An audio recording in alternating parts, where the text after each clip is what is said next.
If your LG TV remote isn't working, buttons unresponsive, laggy, or just acting weird, don't stress. Here's a simple way to reset and pair both the standard and Magic Remote versions. Let's jump right in.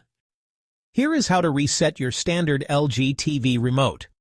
First, flip the remote over, remove the battery cover, and take both batteries out.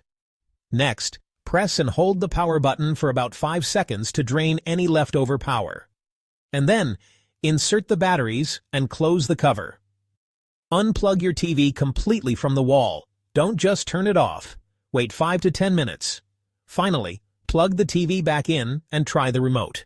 If it still doesn't work, try using the power button on the TV itself. Or try fresh batteries. Even if your batteries aren't that old, swapping them out can make a big difference. Now let's move on to the LG Magic Remote.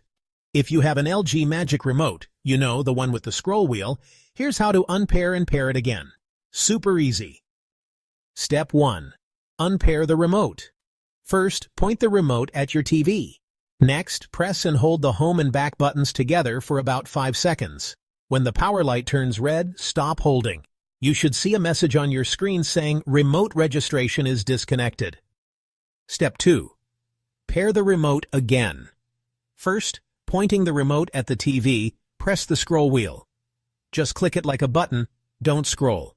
Your TV should now say, registering new Magic Remote. If it doesn't work the first time, click the wheel again. Sometimes it takes a second try. Once it registers, you'll get a confirmation message. And boom, it's paired. Still not working? Try removing and reinserting the batteries. Or better, swap them for a fresh set, especially if you saw a low battery warning earlier. That's it. Whether you have a standard LG remote or a Magic Remote, one of these resets should get you back up and running.